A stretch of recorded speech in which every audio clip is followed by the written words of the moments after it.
you think tariffs are a viable strategy? Yeah, when used strategically, yeah, I do. Because I've heard the counter criticism from a lot of experts that say, "Oh, tariffs are terrible. They're going to make everything more expensive for Americans." I mean, I think they probably will make things Right. I more mean, that's what expensive, what she said. But is it the same as like just adding a sales tax, or are there secondary and tertiary impacts that mitigate the more expensive? Well, basically, aspect what of you're that? saying is if things might be a little more expensive, but if But it maybe there's some undermines the Chinese benefits. Communist Party that's trying to Right. destroy us, Well, maybe yeah. I that's mean, worth my worth question it. to you, Tom, is like, what are the benefits of those tariffs, knowing that they may cause prices Do to the go up here? benefits outweigh? Yeah, well, again, we do have to recognize that it's going to have some negative impacts. It'll raise prices on a lot of stuff. There is danger that we could, revitalize inflation if they're overly used. And I'm totally against across the board tariffs for a lot of reasons. But with China, targeted, high tariffs on stuff that they subsidize to death, and they have overcapacity, and they're trying to kill our industries. I'm for as much as we need to do on that. So you wouldn't be in favor of just like a blanket 10% tariff on everything from China? No, I wouldn't. But like, we have a tariff on electric vehicles from China, right? Right. Which is why you don't see Chinese electric vehicles in the U.S. like you do in, like Australia. Europe is fighting that pretty hard right now. I'm in favor of it. I mean, their subsidized overcapacity in electric vehicles is monumental. I mean, a couple of years ago, they had over 100 separate companies making electric vehicles, and almost every one of them was, heavily subsidized. So it's an industrial policy, not only to build for their own market, but to capture the global market, and that seems like a pretty clear case to me. Well, speaking of subsidies, one of the things that have come out recently is that China is subsidizing fentanyl manufacturing in the U.S. One of the things President Trump has talked about is putting tariffs on Chinese goods in retaliation for fentanyl. Do you think tariffs effectively work like that as a punishment for something other than the direct thing it's the tariff is on? I think we could try that, but to implement that is pretty hard because the way the Chinese are getting it in is in small packages. And that's why this debate over the de minimis exemption for stuff coming in that's worth less than whatever, $800. That's a hot topic, partly because of the fentanyl trade. So, given that you got Shein and Temu sending just mammoth amounts of stuff in small packages, it's just hard.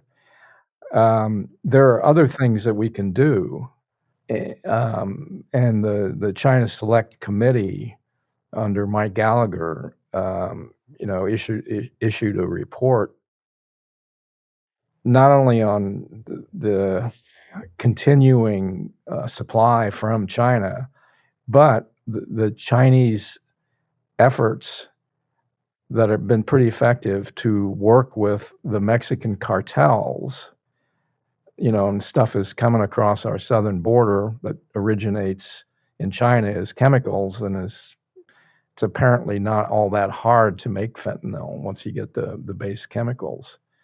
So we've got to deal with Mexico as well. But China has also captured the money laundering side of the drug business. It's not only fentanyl; it's heroin, increasingly marijuana, meth, all that stuff. So with some of my colleagues and I at Hudson have urged that we go after the banks that are complicit in money laundering. And it's Mexican banks, it's Chinese banks. Unfortunately, is some banks operating in the United States as well. Hong Kong Shanghai Bank, for instance. So we have argued that especially the Chinese banks, they're deathly afraid of getting cut off from the global financial system through the SWIFT system of money clearing. They're trying to set up their own separate money clearing operation, but they haven't been very successful so far. So we think, you go after individuals where you can, I mean, especially in Mexico, but if you go after the banks, that's elevating the issue. And we think we ought to do that and see if the Chinese get the message. I think they will, because that's more existential for their economy. So you would essentially sanction the banks? Yeah. Yeah. Yeah. And that's indirect, Industrial and Commercial Bank of China can't operate in the United States, and we're not going to give them access to the SWIFT system. I mean, it'd be a pretty major step, but we may be at the point where we need to do it. How long has the U.S. government known about Chinese state-owned banks being involved in money laundering for fentanyl? And other drugs. There was Hong Kong Shanghai Bank. I may get the year wrong, but it was about 2011 was sanctioned for money laundering of one sort or another, but mostly for drug trade. The Spanish and Italian authorities have also sanctioned some Chinese banks as much as 10 years ago. So we've known about this for a while. It's hard to get at the individuals involved, and the Chinese are very clever about how they do it. But we've known about it for a while. Well, like if we've known about it since 2011 at least, like it seems like this is long enough. This spans 3 administrations. It seems like something ought to have already been done on these banks, instead of you've got like Bank of China set up in, Midtown Manhattan, right? And why are these things still happening now? Well, it's for the same reason, I think, that we're not pressing them on CO2 emissions and other ecological disasters that they're perpetrating on themselves and the world.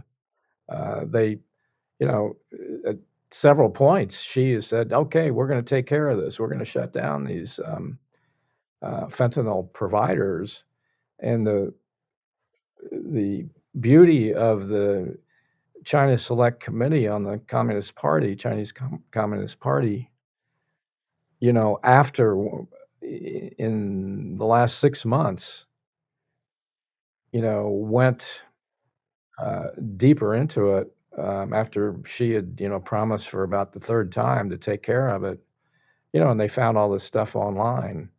Some of the research we've done at Hudson, we've found we could buy the stuff, the precursors. So they haven't shut it down. They say they do, but then it's like the movie Chinatown. You don't know what's going on, right? Forget it. Yeah, I think that report from the Select Committee also found that blatantly there's export, they're 100% behind it. They're reducing export tariffs for the precursor chemicals. There are specific codes you can put into this website that you can access even from the U.S. that are, for these chemicals, and then you can get your export taxes taken off if you are exporting these chemicals to the U.S. or Mexico or wherever. So that's kind of the Chinese government is explicitly subsidizing the export of these precursors. I think what this gets to, and this kind of ties to Matt's question, the problem is, like as I mentioned earlier, none of this is by accident. Nothing the Chinese Communist Party is doing is just an accident. They are deliberately taking these steps, and it seems like the failure of the U.S., the West, the global South is for these countries to not realize that the Chinese Communist Party is their enemy, that they are actively working against the interests of the rest of the world. And until that realization is made, then you'll never take steps to actually defend yourself.